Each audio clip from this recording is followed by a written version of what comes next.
On to Mr. Cooper. Thank you, Mr. Chair. We are here because of conflict of interest.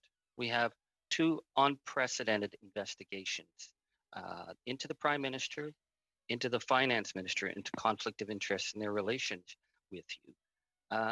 And so when the board of the chair, when chair of the board said she was shocked to learn that the Trudeau family members were being paid and wasn't aware of that, I'm glad that you clarified that they were being paid for the ancillary events afterwards. And that's something I'm really been interested in, because you are bringing major corporate players to the table. And having the Prime Minister's family, the Trudeau name, is enormous. You're providing access to the Trudeau family. Don't you understand or realize that that puts the Prime Minister into a serious conflict by you setting this up and paying the family to do this?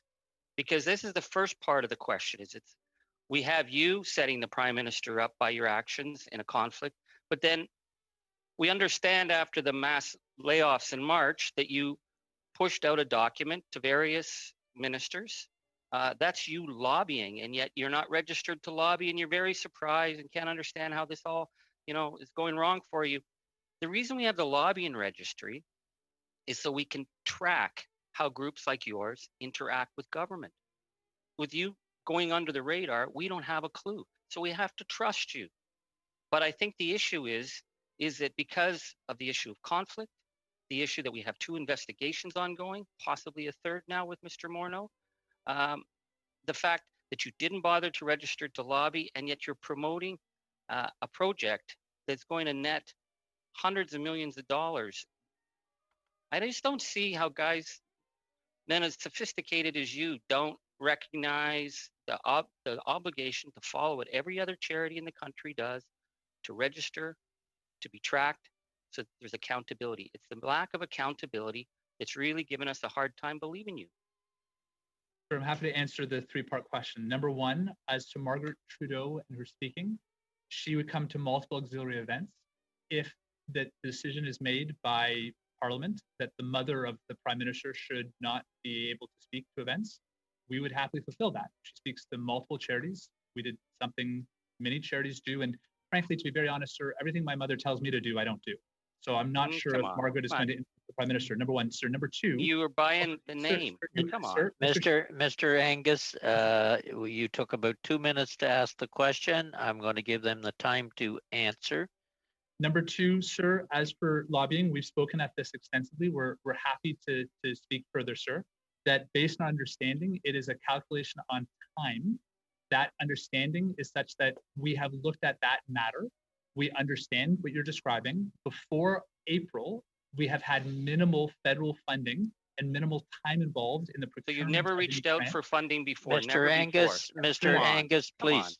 That's not the appropriate definition of lobbying, sir, and I believe you know that. Well, I think you would understand it well, too. Sure.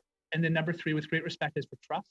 You trusted us with your own children for years in the program. I hope you trust us now. I don't trust you anymore, but my children did go through your program, and since my children have been raised, I think it's a very good point. My children learned so much from you guys when you guys were a much younger operation. But I see how many young people feel. I just reading someone who wrote about leaving about your disregard, the toxic work environment, the disregard for rights, how we became another private sector company. Point of order, Chair. Mr. Angus, do you have another question? Point of order from who was it? I didn't see. Private sector company. Mr. Sabera, as a point of order. Charlie, there's a point of order. There's a point of order on the floor. Mr. Angus, a point of order on the floor. Mr. Sabera. Chair, the Deputy Angus was asking a set of questions, then veered off to something that was not relevant to what his question were and what we were discussing today. That's okay. It's not now. Charlie, go to your questions. Well, I think it's just very simple, because I think it's my daughters. You guys changed their life, and I think that's fair, and I want to put that on the record. But they talked to a lot of former WE staff, including one who said that we became another private company whose number one aim is money. And I wanted to work at an organization where fear is not used as a tactic to achieve an end. Okay. That's what I hear from the young people that my daughters worked with. So I think that should be on the record. That's your